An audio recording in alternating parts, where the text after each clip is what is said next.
नमस्कार। पूर्व सरपंच तेज सिंह जी हमारे साथ हैं।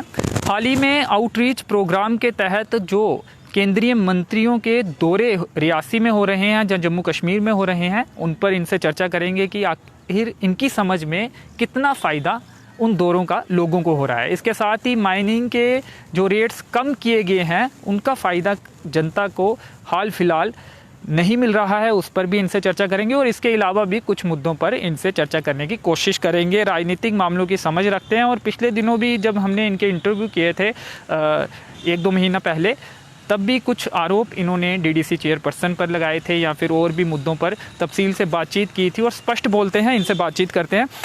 सर, क्या कहना चाहेंगे? आउटरीच प्रोग्राम चल रहे हैं, मंत्रियों के दौरे लगातार चल रहे हैं। हालांकि कई मंत्रियों का दौरा हो चुका है, आगे भी जानकारी ये है कि एक और मंत्री रियासी ज़िले का दौरा करेंगे। आपकी समझ में, जितना आप राजनीति को समझते हैं या फिर जितना आपने देखा है मीडिया के माध्यम से या फिर खुद जाकर, क्या इन दौरों का कोई फ़ायदा आपको जनता को होता हुआ दिख रहा है आपकी समझ में, या फिर आपको लगता है कि जैसे पहले मंत्रियों के दौरे हुए थे वही मुद्दे इन दौरों के दौरान भी उठाए जा रहे हैं, या पहले मंत्रियों के दौरे हुए थे तो कुछ मुद्दे हल हुए थे और कुछ नए मुद्दे इनके समक्ष रखे जा रहे हैं? शुक्रिया अंजद जी, बहुत बहुत।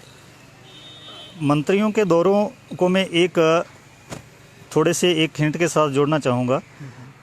आज हम उस माह के लास्ट सप्ताह में हैं जिसमें हमारे महात्मा गांधी, राष्ट्रपिता महात्मा गांधी की जयंती बनाई जाती है 2 अक्टूबर को। चूँकि ये जयंती हमारे लिए कई महीनों में अहम है। पूरी दुनिया आज यूनाइटेड नेशन जनरल असेंबली में बिल जो अपना एक सुझाव पास करके, प्रस्ताव पास करके इसको एक ग्लोबल इंटरनेशनल पीस डे बनाने की कोशिश करती है, नॉन वायलेंस डे बनाने की कोशिश कर रही है। क्योंकि उनके जो मूल सिद्धांत, उनको हम अपनी ज़िंदगी में सिर्फ 2 अक्टूबर से और खोल के बाउंड्री, ये महीना पूरा अक्टूबर का और 12 महीने और जीवन भर उसको अपनाएं। इससे ही हमारा जन कल्याण और इंसानी जो वैल्यू है, ह्यूमन वैल्यूज़ हैं, जो इंसानी मूल्य हैं, उनको हम प्रोटेक्ट कर सकते हैं। जी, 1 मिनट में आपको टोकना चाहूँगा। इनका जब मैं तारुफ करवा रहा था तो एक बात रह गई कि सराफ सिंह नाग जी के ये समर्थक रहे हैं। चाहे जब पहले विधायकी इलेक्शन लड़ी थी तब भी ये उनके साथ थे और उनके लिए प्रचार इन्होंने किया था।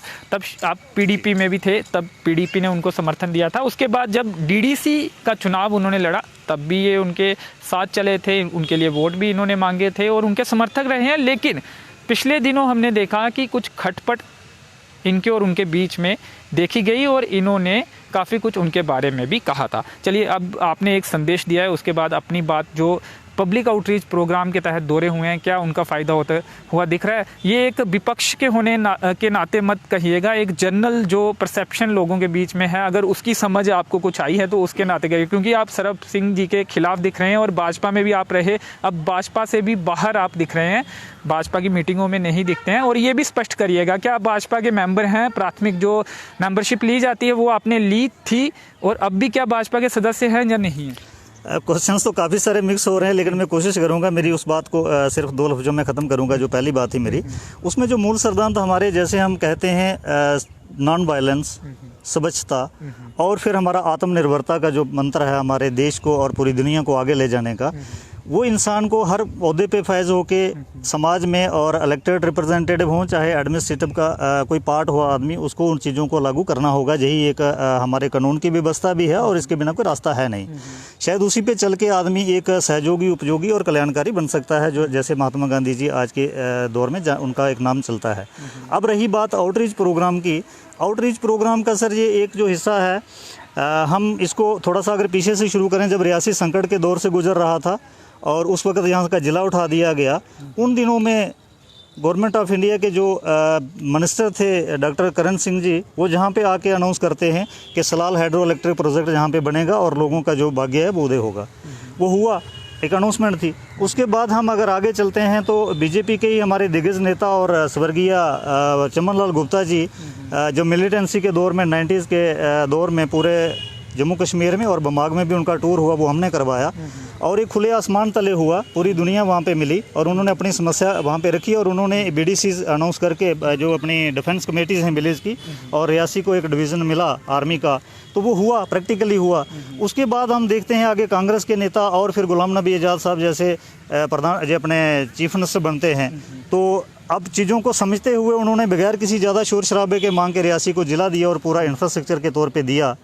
और फिर आगे हम चला जाएँ, उससे थोड़ा सा पीछे चलें, चलती रहती थी। और ऋषि कुमार कौशल जी जो कि विधायक भी रहे हैं, अब इस दुनिया में नहीं है, उन्होंने तो दाढ़ी तक अपनी कहा था कि तब तक नहीं कटवाऊंगा जब तक, वो एक किस्म का प्रोटेस्ट ही था उसके लिए और एक मांग ही उनकी चल रही थी और लोग भी मांग उठाते रहते थे। मैं सिर्फ आउटरीच प्रोग्राम के हवाले से करूंगा, बाकी ज़्यादा डिटेल में नहीं जाना चाहता। लेकिन जब देखिए, जब कोई अब स्टेट पॉलिसी जो होती है, स्टेट की रिस्पॉन्सिबिलिटी दो चीज़ों पे होती है। एक तो पूरी स्टेट की जो बाउंड्री होती है उनको प्रोटेक्ट किया जाए, और अंदर के जो लोग हैं उनकी डिग्निटी को प्रोटेक्ट किया जाए। ये दो चीज़ें हैं और इन दोनों के टूल जो वो अलग अलग होते हैं। अगर एक ही टूल से दोनों चीज़ों को करने की कोशिश की जाएगी तो वो स्वाभाविक तौर पे कहीं ना कहीं नुकसानदार रहेगा। अब इस पॉलिसी में हम ये देखते हैं कि जब प्रोग्राम किसी, अब मैं शॉर्ट में बात करूंगा क्योंकि इतना टाइम नहीं लगेगा, मुझे लगता थोड़ा सा बात लंबी हो जाएगी, क्योंकि जब भी कोई मिनिस्टर कोई भी जो रिप्रेजेंटेटिव हमारे पब्लिक के बीच में आए, आउटरीच का तो यही मतलब होता है सीधा सीधा कि पब्लिक खुले तौर पे उनसे बात करे और ये हमारी समस्या है। अगर जो सेंटर की पॉलिसी हैं, स्टेट की पॉलिसी हैं, लोगों तक जो पहुंच रही होती हैं स्कीमें, वो तो वैसे मन की बात के थ्रू रेडियो में, टीवी में हर कोई देख रहा होता है कि क्या पॉलिसीज़ हैं, और उस पॉलिसीज़ को ग्राउंड पे लागू किया जा रहा है कि नहीं किया जा रहा है, वो पब्लिक बेहतर बता सकती है, जिसको आके ये इशारा कर रहे हैं कि लीडर साहिबान जो हैं वही मंच पर बोले हैं और सत्ताधारी पार्टी के ही ज़्यादा लीडर बोले हैं। हाँ। बाकी भी बोले हैं लेकिन ज़्यादा जो हैं, और आम जनता को मौका नहीं मिला है जो ग्राउंड जीरो पे समस्याएं पेश होने आ रही थी वो उन तक पहुंचाने। अच्छा जी, लंबा दौर देखा है हमने डेवलपमेंट का, तामीर और तरक्की का, और इसमें जो आउटरीच प्रोग्राम का, वही मैं कहता हूं जो मिनिस्टर्स का एक कल्चर हुआ करता था, वर्क कल्चर, जो लोगों में आके अपनी बात सुन के तुरंत अनाउंसमेंट होती थी, वरना मिनिस्टर लोगों में जाया नहीं करते थे। जब कभी जाते थे देखते देखते आंखें तरस जाती थी, और जब कभी आते थे तो कुछ लेके उपहार आते थे लोगों के लिए। यही तरीका रहा है। अब के दौर में हम डॉक्टर जतिंदर सिंह जी हमारे, उनके दौर से शुरू करें अगर, तो उन्होंने सूजनदार के मकाम पे जाके रोड बोली, नहीं बनी। तहसील के लिए हेडक्वार्टरिंग की बात हुई, नहीं बनी। उसके बाद फिर हमारा जो back to village programme announce कर दिया जाता है, उसमें बहुत पहला बैक टू विलेज प्रोग्राम, दूसरा बैक टू विलेज प्रोग्राम, और लोगों ने फिर बाइकआउट करना शुरू किया।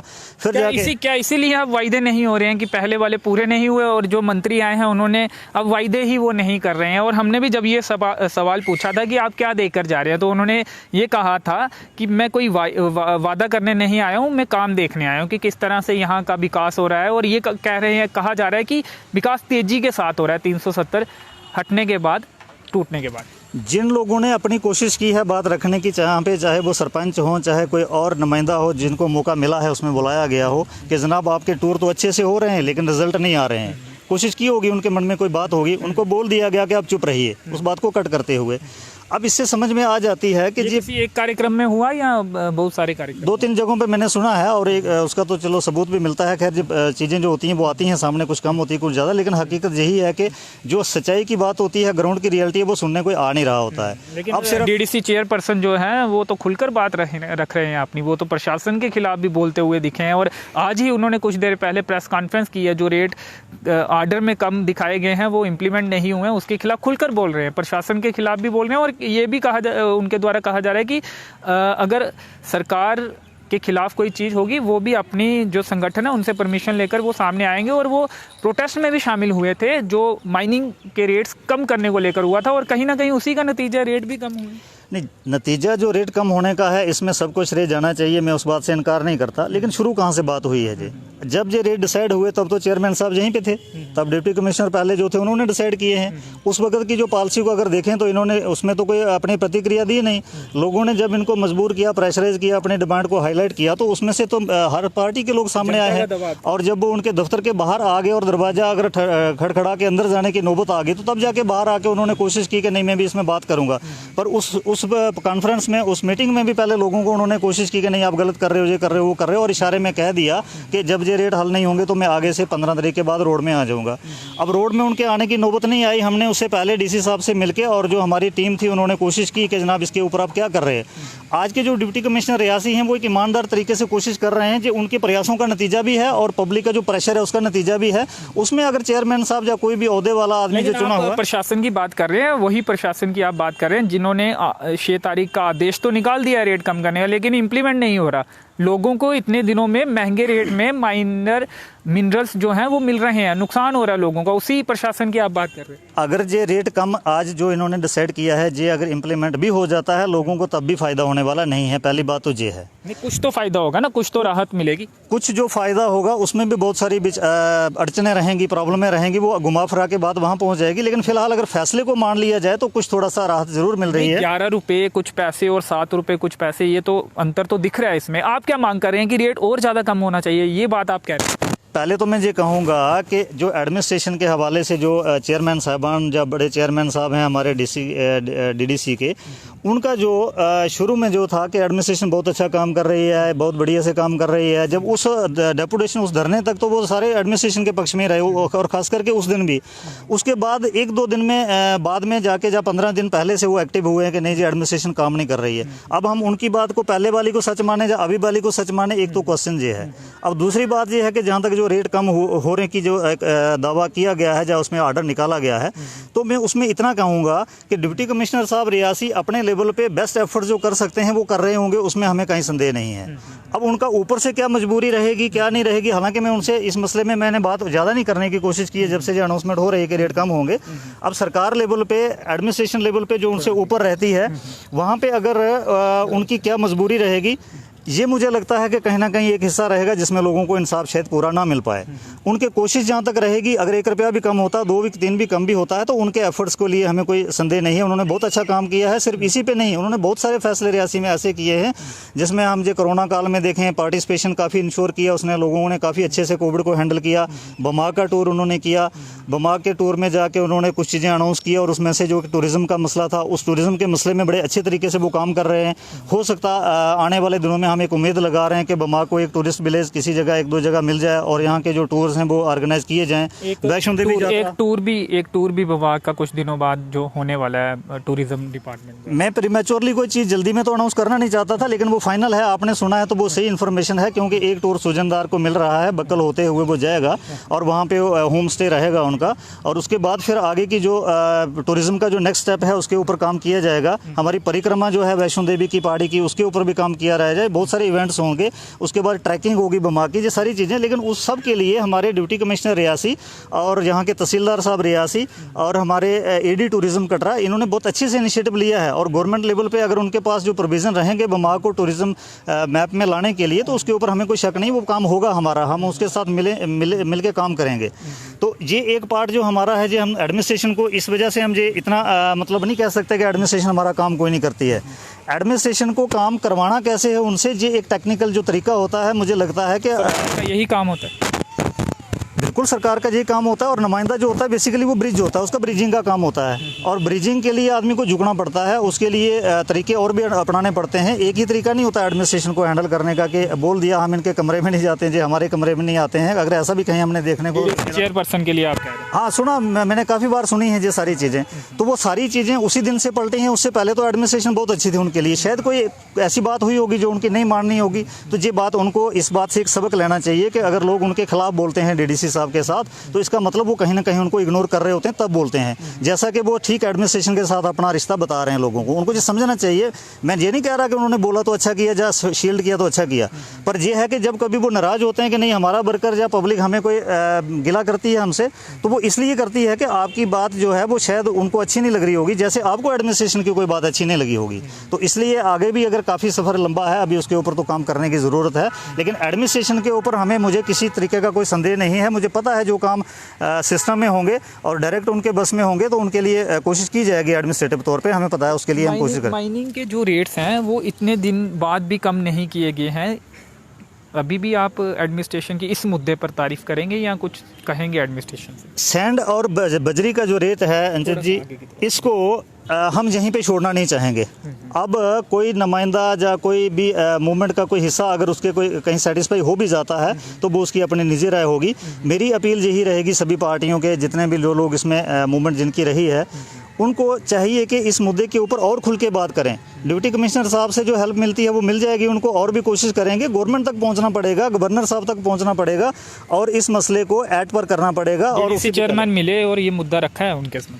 नहीं, डीडीसी साहब तो भी हुए, डीडीसी साहब मिले हैं, उसका कहीं कोई पुख्ता सबूत नहीं है कि वो किस मुद्दे को लेके मिले हैं। एक बात का सबूत जरूर है कि हमें पावर चाहिए, हमें हमारी सैलरी कम है, इससे ज़्यादा हमें देखने को कुछ नहीं मिला है। वो आप उसका अखबार कटिंग देख लीजिए। कहीं ऐसा तो नहीं आपके संबंध उनके साथ अब अच्छे नहीं रहे हैं, राजनीतिक संबंध, आप अलग हो चुके हैं, आप उनकी बैठकों में नहीं जाते, उनसे मिलने नहीं जाते, या कोई मुद्दे आपने उनको बताए वो हल नहीं हुए हों, तो अब आप नाराज़ हैं, तो इसलिए तमाम चीज़ें आपको उनके खिलाफ दिख रही हैं, उनके पक्ष में नहीं दिख रही। पहले आप लोग ही प्रचार करते थे उनके लिए, आप लोग ही उनके लिए वोट की मांग करते थे।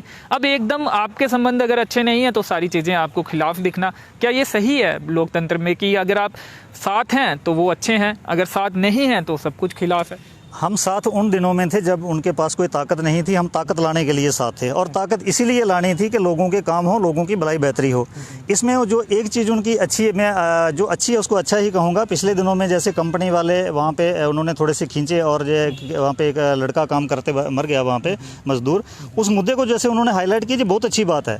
लेकिन उससे हटके अगर कंपनी के विषय में अगर बात करें तो कितनी मीटिंगें इनकी हो गई हैं, उस मीटिंगों का रिजल्ट क्या निकला? कहीं किसी को रोज़गार मिला, किसी को डेवलपमेंट के इशू पे कोई बात हुई, कोई कहीं पे जैसे हरियाली की डिस्ट्रक्शन हुई या कहीं वाटर सोर्सेज डिप्लीट हुए, उसके ऊपर तो कोई पुख्ता सबूत क्या, कहीं से शुरुआत भी नहीं हुई है। सिर्फ जहाँ पे बैठ के अगर बात हो गई होगी, मीटिंग कॉल कर दी होगी, तो उसके अलावा तो हमें वहाँ पे देखने को कुछ नहीं मिला। हाँ, वो जो एक वहाँ पे इंसिडेंट हुआ था उसको लेके जो उनको रिलीफ मिला और उनकी जो डेड बॉडी घर तक पहुँची, तो वो एक अच्छी बात है, उसको हम अच्छा कहेंगे, उसके लिए तो मैं कभी मना नहीं करता। आज जो प्रेस कॉन्फ्रेंस हुई उन्होंने ये भी बोला कि अपोजिशन का भी काम होता है ये तमाम चीज़ें करना। अब अपोजिशन तो ज़्यादा नहीं दिख रही, क्योंकि अगर वो डेड बॉडी का मसला हो, कंपनसेशन देने का मसला हो, जो भी फ़ायदा मिलना चाहिए एक मृतक मजदूर के बाद वो मसला हो, या फिर कुछ और मसले हो, रेट का मसला हो, माइनिंग का, जिसको लेकर आज उन्होंने ही प्रेस कॉन्फ्रेंस किया है, तो ये अपोजिशन का भी तो कहीं ना कहीं काम होता है ना, जो कमियाँ हैं वो उठाई जाएँ। अपोजिशन तो कहीं वही लोग प्रोटेस्ट भी कर रहे हैं और सत्ता भी चला रहे हैं।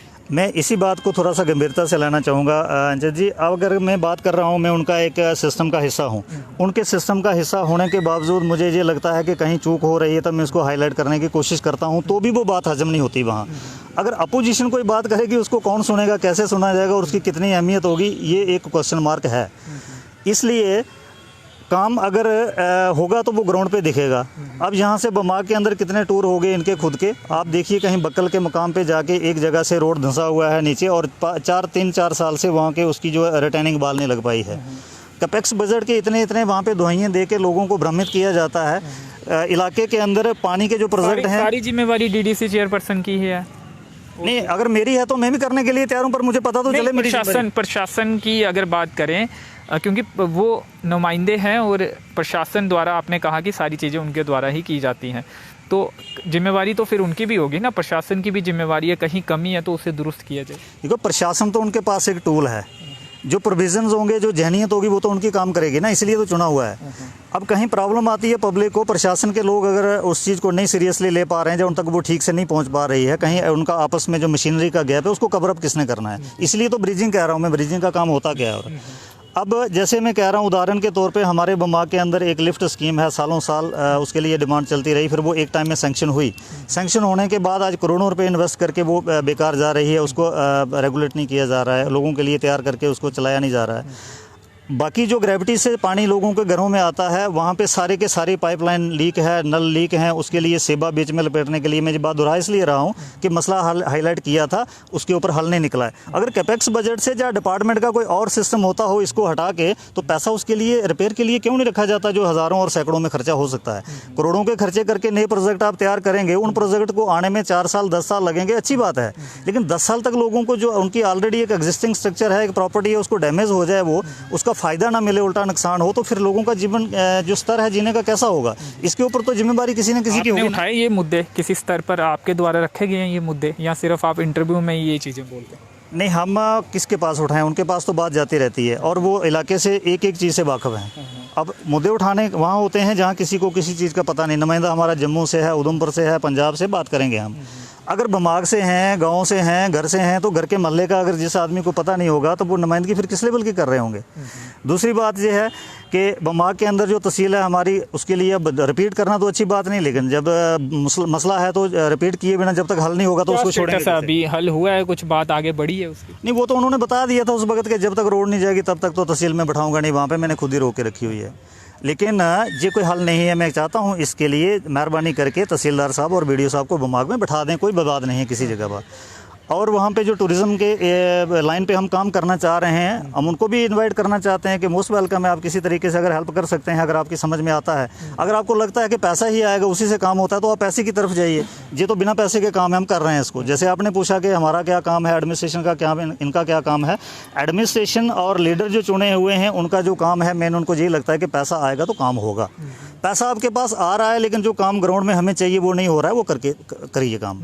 हमारे पास पैसा नहीं आएगा, हम बिना पैसे के काम करना है, हम करेंगे, और उस काम के लिए हम जवाबदेह भी हैं। कोई हमें कभी भी पूछ लेगा, उसके लिए हम कोशिश करेंगे।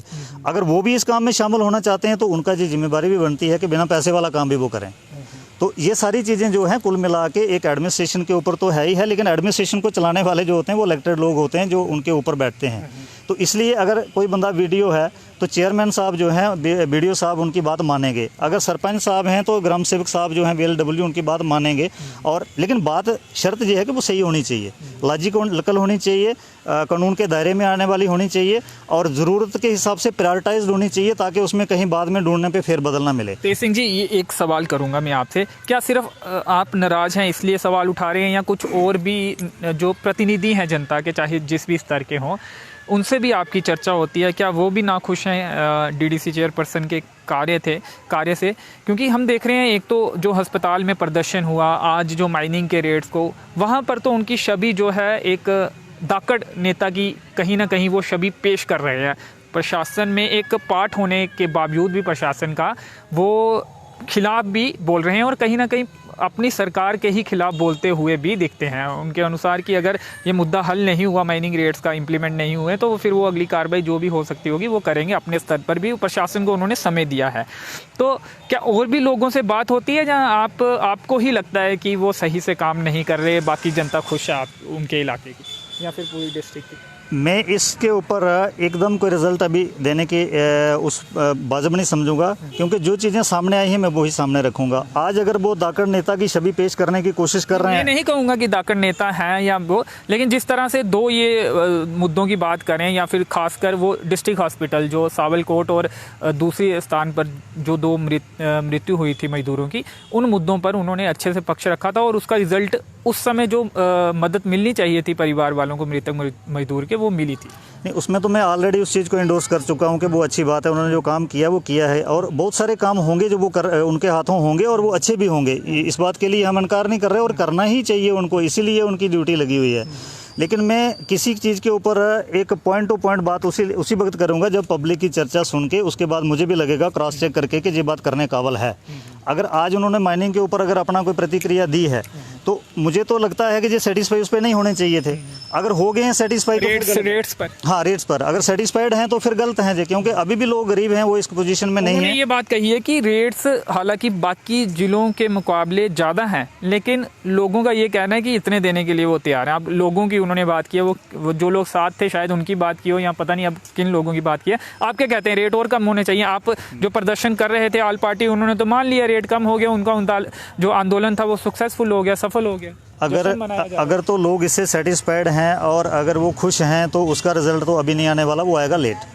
जहाँ तक रेट्स का ताल्लुक है तो मैं साफ तरीके से कह दूँ कि जो हमारी जो पंचायतों के अंदर के रिसोर्सेज हैं, जो उनके साधन हैं, जो उनको फ्री में होने चाहिए। अगर नहीं है तो बाकी के जो ज़िले हैं, जैसे जम्मू उधमपुर है, वो हमसे कोई अमीर ज़िले गरीब ज़िले नहीं है। रियासी भी ज़िला उसी कैटेगरी में आता है, उससे भी गरीब है। तो जहाँ के लोगों के साथ जब तक बराबर रेट नहीं होंगे तब तक हम कहेंगे नाइंसाफ़ी ही है। अगर उसको वो मान लेते हैं तो ठीक है, अच्छी बात है। अगर पब्लिक ही मान लेती है तो अच्छी बात है, लेकिन मैं इसको कभी भी अपने दिल में एक्सेप्ट नहीं करूँगा, अपने हृदय में एक्सेप्ट नहीं करूँगा कि ये वाजिब फैसला हुआ है। थोड़ी राहत मिली है, लेकिन अभी इसके ऊपर आगे कार्रवाई होनी चाहिए। पार्टी तो इसे सफल आंदोलन करार दे चुकी है। अब भाजपा के बड़े सारे उसमें लोग हैं, वो क्रेडिट भी ले रहे हैं, और अब तो लड़ाई वो ख़त्म कर चुके हैं, अब लड़ाई कैसे लड़ी जाएगी? क्या एक और कोई संगठन बनाया जाएगा उसके जरिए, या फिर यहीं पे लड़ाई आप ख़त्म देख रहे हैं? नहीं, अगर देखिए ये माशरे का अगर ये एक ओपिनियन बन जाता है तो उससे मैं कहीं बाहर नहीं हूँ, लेकिन इसको एक्सेप्ट इसलिए नहीं करना है क्योंकि जब लोगों के साथ इंसाफ है नहीं।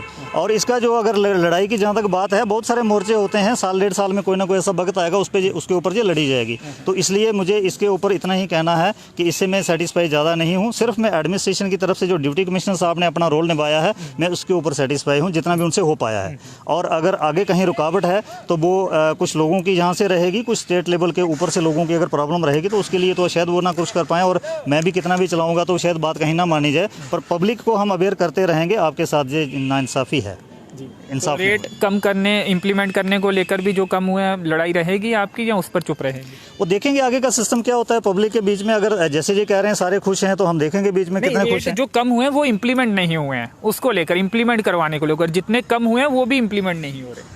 एक प्रेशर पड़ने से पब्लिक की डिमांड को अगर एडमिनिस्ट्रेशन ने माना है, कोई वे आउट निकाला है, तो इम्प्लीमेंटेशन का जो पार्ट है वो तो इनका रहेगा ही, उसको तो हो ही जाएगा। मुझे नहीं लगता कि उसमें लेट करेंगे, शायद उसमें थोड़ा नुकसान हो सकता है लोगों का, लेकिन ये कर लेंगे।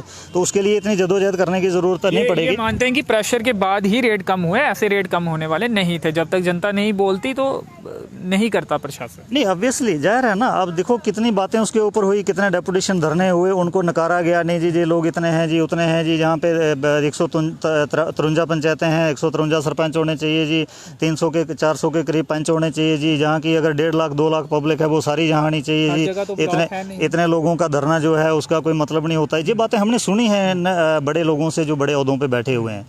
तो अब ये सारी चीज़ें अगर ये बोलेंगे कि नहीं ये सारे लोग खुश हैं, तो आज कितने लोग खुश होते हैं उनको हम आइडेंटिफाई करेंगे कि कितने खुश हैं और कितने नाराज़ हैं। जो नाराज़ होंगे उनसे चर्चा होगी, उनको तो कहीं ना कहीं उनके जख्मों में तो थोड़ी मलम पट्टी होने का काम तो वो तो करना ही पड़ेगा ना। एक तो ये बात है बजरी रेते के इशू पे।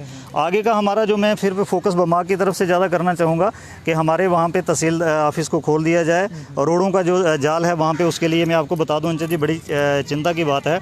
हमारे स्टेट के अंदर और पूरे हिंदुस्तान के अंदर एक बड़ा साधन जो है रोडों का, वो है हमारे पास PMGSY। PMGSY के हवाले से मैं लाइव बोल रहा हूं क्योंकि मुझे पता है कोई ना कोई सुन रहा होगा इस बात को। मैं चोरी से बात नहीं कर रहा हूं। हमारे बमाक के अंदर मैं चैलेंज करके कहता हूं कि हमारे जो लीडर साहबान हैं जितने भी इस एरिए के और जो बमाक के लिए स्पेशली अपनी जिम्मेदारी रखते हैं, वो मुझे बता दें कि बमाक के अंदर PMGSY जो एक रोड की बड़ी स्कीम है, उसी में रोडें बन सकती हैं ज़्यादा। उसमें हमारे कितने टारगेटेड मोड़े हैं, कितने हैबिटेशंस हैं जिनमें रोड बन सकती है गाइडलाइन के हिसाब से। First phase, second phase, third phase, fourth phase present करने की ज़रूरत है, वो नहीं हो पा रही। हाँ, बिल्कुल नहीं हो पा रही, क्योंकि हमारे, मैं बता दूं अगर उनकी जानकारी में नहीं ये बात है तो आज से इस चीज़ को वो पकड़ लें। हमारे 42 जो है जो अपने मोड़ा, वहाँ पे मोड़ा जात हैं जिनको हम हैबिटेशंस कहते हैं, जो टारगेटेड मोड़ा है, उसमें निशानदेही है जिनकी PMGSY की 2011 में, 2001 में थी और 11 में भी वही बुक है। 42 हैबिटेशंस में से 14 जो हैबिटेशंस हैं वो कवर्ड हैं, जो 500 प्लस और 1000 प्लस की पॉपुलेशन के टारगेट थे। अब जो थर्ड फेज़ में आने चाहिए थे 250 प्लस के, वो हमारे पास अभी 14 मोड़े बराबर हैं, यानी कि 1/3। और उसके बाद 14 जो छोटे होंगे वो अभी उसके लिए कोई गाइडलाइन निकली नहीं है सेंटर की तरफ से। लेकिन जो 14 के 14 मोड़े हैं आज की डेट में थर्ड फेज़ में जिनकी प्लानिंग हो जानी चाहिए थी, जिनकी स्कीमें बन जानी चाहिए थे, उनमें से अभी तक एक भी नहीं बनी है। और एक टेक्निकल तरीका इसमें जो मैं अभी बता दूं, वो मेरी बात को अगर मान के सर्वे करें, उसके ऊपर एक्सरसाइज करें, तो 4 जो स्कीमें बनाएं और कम से कम 3, उन 4 स्कीमों में 14 मोड़े जो हैं वो कवर हो जाते हैं बड़ी आसानी से, और बमाक की पूरी प्लानिंग हो जाती है। फिर बचता क्या है पीछे? 1 किलोमीटर, 1.5 किलोमीटर, 2 किलोमीटर, जिसको पंचायत बना देगी, जिसको बैक टू विलेज बना देगा, जिसको नाबार्ड बना देगा, जिसको इनकी कैपेसिटी बजट जो है वो बना देगी, या किसी को CDF कोई होता है वो बना देगा। कम से कम इन 4 स्कीमों के ऊपर अगर ये काम करें, इनको समझ है तो ठीक है, नहीं समझ है तो पब्लिक में बैठें, या पूरे नुमाइंदों को बैठाएं, जहाँ मैं भी उसमें बात कर सकता हूँ, हेल्प कर सकता हूँ। डायरेक्ट भी नहीं मिलेंगे आप उनसे? नहीं, मैं तो डायरेक्ट सेक्रेटरीट में मिल रहा हूँ ना, बात कर रहा हूँ। उसके लिए हमने रखे हुए वहाँ पे रिप्रेजेंटेशन दी हुई है, उसके ऊपर तो हम काम कर ही रहे हैं। लेकिन जहाँ इनके काम का ताल्लुक है, इनको भी तो उसके ऊपर थोड़ा सा पैरेलल कुछ ना कुछ अपनी राय लेनी पड़ेगी ना। जब हम वहाँ से चिट्ठी लेके आएंगे सर्वे के लिए, इधर तो एडमिनिस्ट्रेशन के जो लोग हैं PMGSY के, वो तो उनको पहले पूछेंगे, हमारी बात आधी सुनेंगे, आधी फिर भी उनकी सुनेंगे वो। इसलिए हम चाहते हैं कि जहाँ पे हम एक प्लेटफॉर्म पे आके उस प्लानिंग को करें, ताकि बमाक के अंदर जो रोडों का जाल है बिछ सके। नहीं, आप भी झुकने के लिए तैयार हैं क्या? आप अभी बातचीत आपकी शायद नहीं होती है, तो आप भी मिलने की कोशिश करेंगे डेवलपमेंट के लिए? अपने हित जो है वो पीछे रखेंगे, एक डेवलपमेंट ताकि आपके इलाके की हो सके। मिलेंगे इस बात को लेकर, जो प्लानिंग आपकी है वो रखें ना आप उनके सामने, या तमाम जो अफसर हैं रियासी डिस्ट्रिक्ट में उनके सामने, जो संबंधित अफसर हैं। पहले तो मेरी 12-15 साल से प्लानिंग वो सारी रखी हुई है सामने। आज की डेट में जहाँ तक झुकने की बात है, मेरे तो शरीर में हड्डी ही नहीं है, सारे का सारा जितना भी है थोड़ा सा है, ये सारा मीट जितना मर्जी झुका ले कोई, पर झुकना होता है किसी बायज़ मुद्दे के ऊपर जिसमें पब्लिक का हित हो। अब जिसमें किसी का अपना हित हो और सिर्फ फ़ोटो खिंचवाने के लिए झुकते हैं और उसके बाद बदनामी में अपने ऊपर ले लूँ, तो वो तो मुझे शायद उसके लिए ज़रूरत नहीं है मुझे, क्योंकि मैं फॉर्मेलिटियों वाला आदमी नहीं हूँ, मैं थोड़ा सा स्ट्रेट फॉरवर्ड हूँ और प्रैक्टिकल आदमी हूँ। जहाँ तक इन 4 स्कीमों का या 3 का हम बात कर रहे हैं, उसके लिए अगर बैठ के कहीं बात करेंगे तो मैंने मैसेज छोड़े भी हैं, बात की भी है। ये 3-4 स्कीमें बना के 14 मोड़े तो कवर होंगे ही, लेकिन छोटे मोड़े जो अगले फेज़ में आने वाले हैं वो उसमें से कम 10 मोड़े होते हैं कवर अप। तो वो सारे जब इतना नेटवर्क हो जाएगा रोड्स का हमारे बमाग के अंदर, तो आने वाले 20-30-40 साल तक के लिए कोई उस रोड की और कोई डिमांड नहीं कर पाएगा, क्योंकि ज़िंदगी आसान होगी। एक सवाल मेरा इसमें मज़े की बात यह है कि हमारे अगर बात कर रहे हैं तो जैसे हमारे डीडीसी के चेयरमैन साहब हैं, बमाग से हैं, उनके लिए पूरी तहसील के अपनी जुरिस्डिक्शन के अंदर, पूरे ब्लॉक के अंदर अगर 4 स्कीमें अगर नहीं बन पाई पीएमजीएसवाई की, तो मैं समझता हूँ कि फिर आप फिर बताइए मुझे कि क्या रिजल्ट होगा, क्या काम होंगे। 4 स्कीमों में से अभी तक एक भी स्कीम के ऊपर काम नहीं हुआ है, जो 3rd फेज़ में आ जानी चाहिए थी। तो 3rd फेज़ में जब प्रोजेक्शन इसकी नहीं हुई है तो उसके लिए वो बाइडनिंग के काम जो हैं वो शायद रखे हैं। अब 4th फेज़ आने वाला है, लेकिन अभी तक इनके पास कोई रोड मैप नहीं है, कोई प्लानिंग नहीं है, कैसे करना है कैसे नहीं करना है, कुछ भी नहीं है। तो इस बहानेबाजी को छोड़ के कि नहीं इधर ये अड़चन है उधर वो अड़चन है, आपके पास कोई अड़चन नहीं है, सीधा आपके पास टारगेटेड हैबिटेशन है। टारगेटेड हैबिटेशन का मतलब अगर ये समझते हैं तो इतना विस्तार में नहीं करना चाहूँगा, अगर वो समझते हैं तो फिर वो रोड बन सकती है, तो उसके लिए काम तो करना पड़ेगा ना। जी जी, चलिए अब सवाल ये है कि जब मैंने पहला इंटरव्यू आपका किया था तो कुछ जानकारी मुझे मिली थी कि आपका जो झुकाव है वो कांग्रेस की तरफ हो रहा है और आप उसमें जा सकते हैं।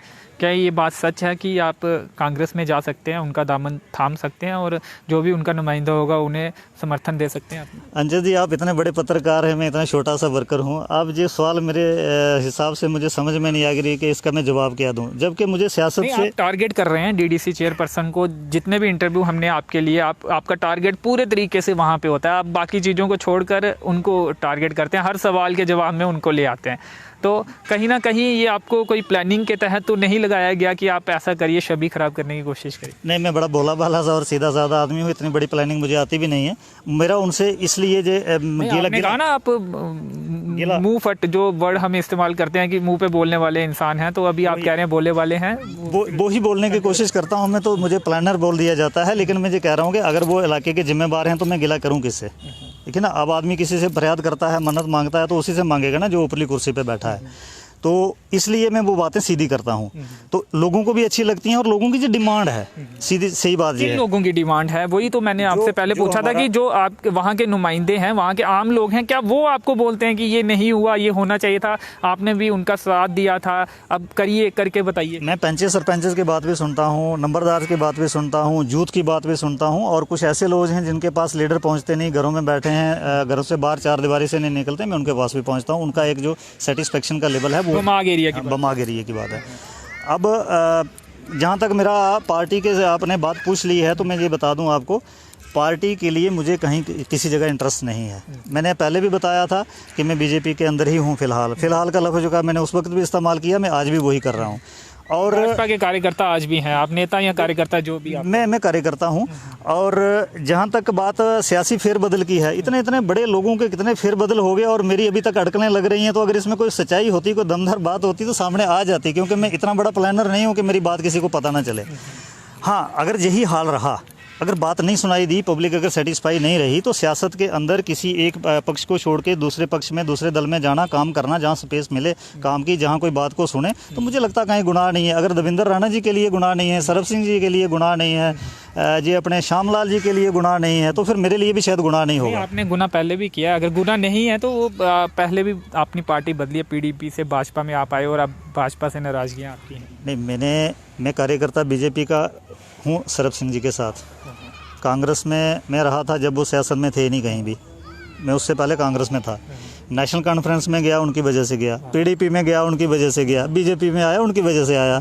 अब इसलिए मेरा अपना पार्टियों में आप गए और वापस आए। हाँ, जहाँ से अगर जाऊंगा तो उसकी वजह भी वही होंगे कि उनकी वजह से ही लेकिन जाऊंगा। फिर क्रेडिबिलिटी का सवाल खड़ा होता है ना कि एक इंसान जो लगातार पार्टियां अपनी बदल रहा है तो उस पर फिर लोग कम विश्वास करते हैं। वो नई पार्टी में भी जाएगा, कितनी देर वहाँ पे रहेगा। मेरी ना पार्टी, मैंने पार्टी पकड़ी नहीं। मैंने कहा पहले मैं कांग्रेस में था, बाद में इनके साथ सफर किया। अब मैंने अभी तक छोड़ी नहीं पार्टी, ना अपनी मर्जी से कोई पकड़ी है, इनके पीछे पकड़ी। अगर इनके लिए लोग पीडीपी तो इनके लिए तो नहीं ज्वाइन की होगी आपने, वो तो पीडीपी ने समर्थन दिया था, तो उसी पीडीपी के साथ आप समर्थन इनको कर रहे थे या अलग से? नहीं, मैं तो पीडीपी का कहीं मेंबर भी नहीं हूँ बेसिक। इनकी मेंबरशिप थी, मेरी तो मेंबरशिप भी नहीं है। और नेशनल कॉन्फ्रेंस के अंदर मेंबरशिप थी, आप ये कह रहे हैं? बिल्कुल थी।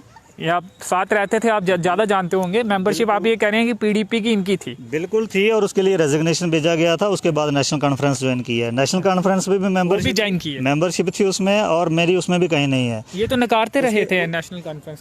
वो ठीक है, उनकी अपनी बात है ना। वो जैसा भी कहेंगे वो तो ठीक ही कहेंगे, अपने हिसाब से हर आदमी अपने आप को डिफेंड करके कहेगा।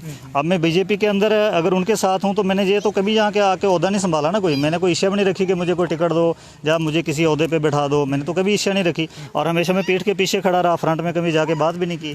तो इसलिए मेरा पार्टी के साथ कभी शुरुआत जो है वो अगर पार्टी औपचारिकता से कभी होगी तो वो अभी कोई ऐसी कोई दूर दूर तक कोई उम्मीद नहीं है। अभी तक मैं बमा का ही कार्यकर्ता हूँ, बमा के अंदर ही काम कर रहा हूँ। लोगों का अगर पक्ष ये रहेगा कि भाई यहाँ पे ठीक नहीं है, अगर आपको कोई साइड बदलनी है जो लोगों को वाजिब लगेगा तो उसके ऊपर विचार किया जाएगा। अभी तक देखो 1.5 साल से या 2 साल से या चेयरमैन बनने के बाद, इनके साल के बाद अभी तक तो लोग यही कह रहे हैं कि इसने कहीं जाना है। तो अब जाना कहाँ है, कैसे जाना है, कब जाना है, इसके लिए अब लोग समझ सकते हैं बेहतर। मेरे हिसाब से अभी मुझे अंदर तक, मेरे दूर दूर तक मुझे इसके लिए मेरा कोई डिसीजन नहीं है। चलिए, चुनाव कौन सा लड़ेंगे आप? क्या अगले जो डीडीसी चुनाव होंगे वो लड़ेंगे? बीडीसी के लिए दावेदारी सरपंच पंच का लड़ने के बाद पेश करेंगे, या क्या सोचा क्या है आपने? चुनाव तो लड़ना होगा ना, राजनीतिक व्यक्ति हैं आप। मैं बहुत ऊंचे लेवल का चुनाव लड़ूंगा जिसमें जो पूरे तरीके से फैसला होगा, और उसकी मुझे उम्मीद है कि जब मुझे जहाँ से जाना है आंखें बंद करके, तो लोग ये कहेंगे नहीं इसलिए विधानसभा चुनाव लड़ने की आपकी तैयारी तो नहीं कि आप इसलिए लगातार कटाश कर रहे हैं डीडीसी चेयरमैन पर? नहीं, इससे बड़े ऊंचे लेवल का चुनाव लड़ने वाला हूँ मैं। इससे ऊपर तो मेंबर ऑफ पार्लियामेंट का चुनाव होगा, उससे भी ऊपर रहेगा एक चुनाव। जब मुझे यहाँ से छोड़ के जाना है ना दुनिया, तब मुझे कोई वहाँ पे मेरे पक्ष में कितने वोट पड़ेंगे कि मैंने इस दुनिया में आके मैंने क्या किया, कितना गलत किया, कितना सही किया है। मैं उस चुनाव की तैयारी जो है वो शुरू से करता रहा हूँ और आगे भी करता रहूँगा। बाकी ये जो टेम्पररी चुनाव होंगे पॉलिटिकल लोगों के या समाज सोसाइटी के आगे, इसके ऊपर चुनाव को तो मैं चुनाव नहीं समझूंगा। ये छोटा सा खेल कहीं होता है, मैंने किया भी है छोटा मोटा, और मुझे लड़ना आता भी है जितना समझ में आता है। फीमेल रिजर्व हो गई आपकी पंचायत, इसलिए आप इस बार नहीं लड़ पाए वहाँ से, और कहीं और से भी आपने कोशिश नहीं की? क्या यही कारण था इस बार भी आपको सरपंच की ही इलेक्शन लड़नी थी?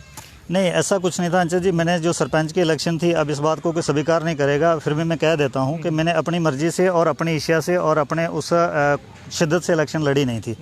मुझे उसके ऊपर कहीं कोई संतुष्टि नहीं थी कि मैं ज़रूरी सरपंच बनूंगा, क्योंकि मैंने 2001 की इलेक्शन पंच और सरपंच की दोनों की लड़के बीच का माहौल देख के अपने काम को, मुझे पता था कितनी स्पेस इसमें काम करने की होती, वो बिना इलेक्शन के भी करने की पोजीशन में था मैं 2011 में।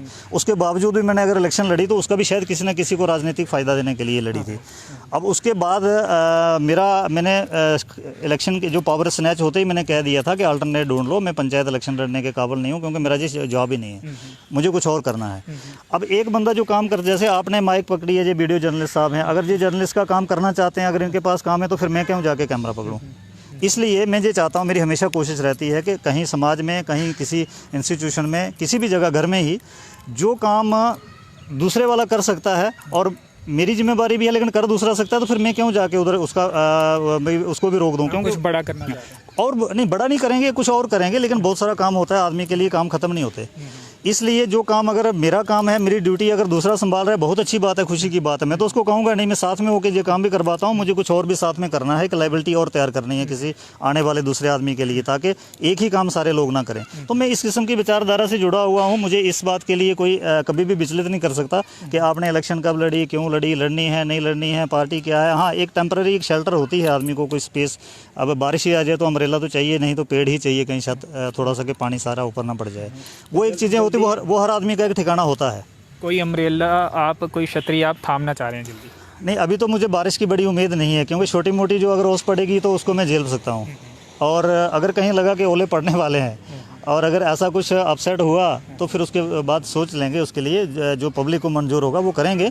और एक बात इसमें ये बता दूं कि जो भी मैं डिसाइड करूंगा, इस बात के लिए मुझे फ़ख्र होगा, और मुझे घमंड की बात नहीं, मेरे कॉन्फिडेंस की बात है कि जो मैं डिसाइड करूँगा वो निर्णायक होगा, और उसमें जिस पक्ष में होगा मैं उसमें रिजल्ट ला के बताऊँगा। बस मेरा इतना कहना है।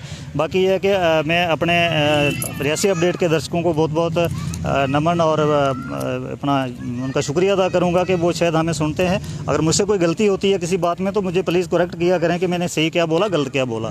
गलत बोलेंगे, डट के बोलेंगे, मुझे उससे कोई प्रॉब्लम नहीं रहेगी, बशर्ते कि वो मैंने गलत बोला हो। अगर ठीक बोला हो तो भी मुझे पता चलना चाहिए, तो उस हिसाब से हम कोशिश आत्मचिंतन भी आप करेंगे उस पर, जो बातें आपने कही, अगर जनता आपको एहसास दिलाएगी। मैं बिना क्रॉस चेक किए सर किसी भी बात को नहीं करता, मैं कोई कदम भी नहीं उठाता, क्योंकि जैसे ड्राइवर 4 आंखों से चलता है ना, मैंने अपनी ज़िंदगी में वैसे चलने की कोशिश की है। फिर भी हम कहीं ना कहीं गिरे हैं, हमें झटके लगे हैं, हमें हमसे गलतियां हुई हैं, लेकिन उसके कई सारे कारण होते हैं। शायद उस कारण को बैठ के अगर बंदा बात करे तो उसका कोई ना कोई हल और वो बाज़ भी उसको ठहराया जा सकता है। तो बड़े कॉन्फिडेंस से, बड़े होशो हवास से और बड़े एक मतलब एक कॉन्फिडेंस से बात करने की कोशिश, और जो मैं अपना कदम उठाता हूँ उसके लिए मुझे कहीं ऐसी नहीं है कि मैं बाद में मुझे पछताना पड़े, ऐसा कभी हुआ है नहीं आज तक। तो इसलिए आपका भी बहुत बहुत शुक्रिया और सारे दर्शकों का भी शुक्रिया। और राजनीति अपनी जगह रहेगी, समाज के काम जो है, मुझे कोई भी फैसला करना होगा समाज के हित में, जहाँ तक मेरा दायरा है। मैं दायरे से बाहर जाके काम नहीं करता, उस दायरे में रह के मुझे यही कहना है कि मैं कुछ भी करूं, मैं हंसूं, मैं गाऊं, मैं रहूं, मैं सोऊं, मैं उठूं, मैं बैठूं, मैं पार्टी पकड़ूं, मैं नहीं पकड़ूं, कुछ भी करूं, उसमें एक चीज़ मैं ज़रूर देखता हूं कि पब्लिक का इसमें हित क्या है। अगर पब्लिक का हित उसमें नहीं है, मेरा अपना हित है, तो मैं अपना हित जो है मैं किसी काम में नहीं मिलाना चाहता, क्योंकि अपने हित से आदमी गलत रास्ते पे चला जाएगा। अगर पब्लिक के हित में अगर मेरा अपने आप हित जो है वो निकल जाएगा, इसलिए मैं उसी की कोशिश करूँगा। जी, धन्यवाद, शुक्रिया शुक्रिया। तो पब्लिक का जिसमें हित होगा वही काम तेज सिंह जी करेंगे। तेज सिंह जी के बारे में एक बार फिर आपको बता दें, सराब सिंह जी के सपोर्टर रहे हैं, उनके साथ चुनावों के समय में प्रचार भी किया है, लेकिन अब खटपट कुछ चल रही है, बातचीत नहीं होती है, और उन्हीं के कहने पर भाजपा में भी आए थे। और इनका कहना है कि अभी भी ये भाजपा के कार्यकर्ता हैं, लेकिन बैठकों में इन्हें नहीं देखा जाता है, नाराज़ है जाहिर तौर पर डीडीसी चेयरपर्सन जो है उनसे, तो भाजपा की बैठकों में भी ये नहीं दिखते हैं। अभी इनका कहना है कि कोई और पार्टी थामने का इनका इरादा भी नहीं है, लेकिन वक्त आने पर ये फैसला भी लिया जा सकता है। पब्लिक आउटरीच प्रोग्राम पर इन्होंने सवाल खड़े किए हैं। इनका कहना है कि पहले ये कल्चर था कि कोई बड़ा नेता मंत्री कोई आता था, जनता का प्रतिनिधि कोई आता था तो कुछ देकर उस इलाके में जाता था, लेकिन इस तरह का इन पब्लिक आउटरीच कार्यक्रमों में देखने को नहीं मिला है। डीडीसी चेयरपर्सन पर भी कुछ सवाल इन्होंने खड़े किए हैं बमा की डेवलपमेंट को लेकर। इन्होंने कहा कि सड़कों का जाल वहां पे बुना जा सकता है, लेकिन उस ओर ज़्यादा कार्य नहीं हो रहा है। बाकी तमाम बातें जो आरोप भी इन्होंने लगाए हैं वो आपने सुने। तो चलिए फिलहाल इस इंटरव्यू में इतना ही। मेरे सहयोगी के साथ मुझे दीजिए अनुमति। धन्यवाद।